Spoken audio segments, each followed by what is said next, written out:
तो आज हम एक ऐसी कहानी में उतर रहे हैं जहां एक खुशहाल परिवार एक के बाद एक हो रही भयानक मौतों के जाल में फंस जाता है। अब सवाल यह है कि क्या ये सच में कोई अभिशाप था या फिर किसी के दिमाग की सोची समझी खतरनाक साजिश। तो चलिए इस पूरे रहस्य को परत दर परत खोलते हैं और मिलते हैं उस परिवार से जिसकी कहानी वाकई में हैरान करने वाली है।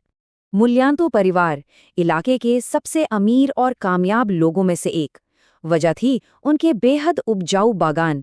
उनकी जिंदगी एकदम परफेक्ट थी, लेकिन उन्हें अंदाजा भी नहीं था कि ये सब कितनी जल्दी एक बुरे सपने में बदलने वाला है। और इस पूरी त्रासदी की शुरुआत होती है परिवार के मुखिया श्री मुल्यांतो की मौत से। उनके अपने ही घर के बाथरूम में एक बहुत ही अजीब शॉर्ट सर्किट से उनकी जान चली जाती है। लेकिन बात यहीं खत्म नहीं होती। असल में ये कोई आम हादसा था ही नहीं। श्री मुल्यांतो की मौत हुई थी क्लियोन मंगलवार को, एक ऐसा दिन जिसे वहां की मान्यताओं में बहुत ही मनहूस माना जाता है। और कहते हैं कि इस दिन जो मरता है वो अपने साथ अपनों को भी ले जाता है। और बस इसी एक बात ने पूरे परिवार को दो हिस्सों में बांटकर रख दिया।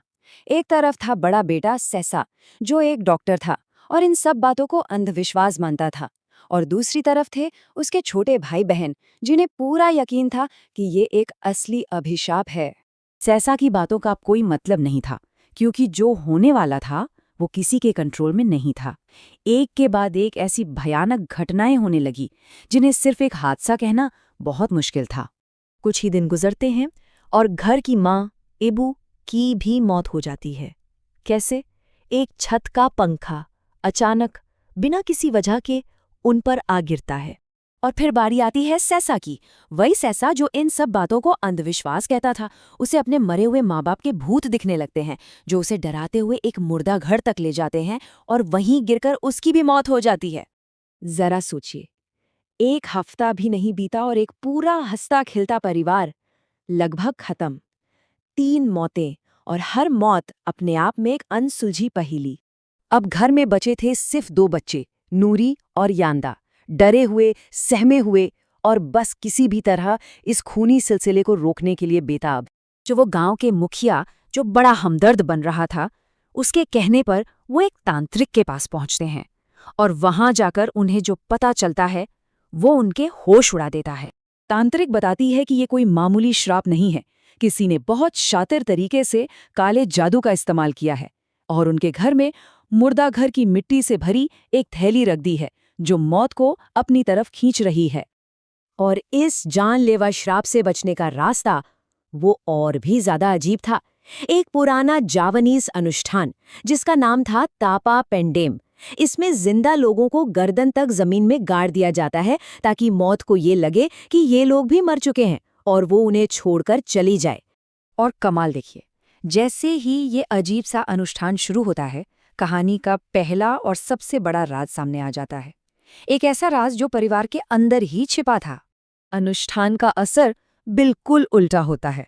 शाप पलट जाता है और सीधा जाकर लगता है श्री मुल्यांतो के अपने सगे भाई सुनोयो को। और तब पता चलता है कि ये सारी साजिश उसी की रची हुई थी। उसने अपने भाई से बदला लेने के लिए ये सब किया था, क्योंकि उसे लगता था कि मुल्यांतो ने धोखे से उसकी जमीन और विरासत सब कुछ छीन लिया था। तो जैसे ही ये श्राप उल्टा घूमा, इसका असर भी दिखने लगा। सुनोयो और उसकी बेटी अजेंग, जिसने ये सब करने में उसकी मदद की थी, दोनों का अंत भी बड़ा भयानक हुआ। तो कहानी एकदम साफ हो गई, है ना? भाई ने भाई से बदला लिया, बात खत्म। लेकिन क्या सच में? या फिर सुनोयो भी किसी बहुत बड़ी साजिश का बस एक छोटा सा प्यादा था? चलिए अब इस कहानी के आखिरी पड़ाव पर चलते हैं, जो सबसे ज्यादा चौंकाने वाला है। और कहानी के बिल्कुल आखिर में एक ऐसा सीन आता है जो सब कुछ बदल देता है। वही गांव का मुखिया जो इतना मददगार बन रहा था, वो उसी तांत्रिक के साथ खड़ा है और दोनों ठहाके लगाकर हंस रहे हैं। और बस सारी कड़ियां जुड़ जाती हैं। असली मास्टरमाइंड तो गांव का मुखिया था। उसने दोनों भाइयों के बीच की दुश्मनी का फायदा उठाया। पहले सुनोयो को काले जादू के लिए भड़काया ताकि मुल्यांतो का पूरा परिवार खत्म हो जाए, और फिर उसी अनुष्ठान का बहाना बनाकर सुनोयो को भी रास्ते से हटा दिया। उसका प्लान एकदम साफ था।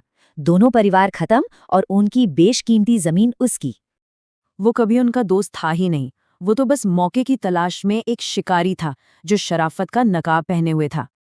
और ये कहानी हमें एक बहुत ही गहरे सवाल के साथ अकेला छोड़ जाती है कि आज के ज़माने में भी लोग अपने लालच को पूरा करने के लिए किस हद तक आस्था और अंधविश्वास को एक हथियार की तरह इस्तेमाल कर सकते हैं।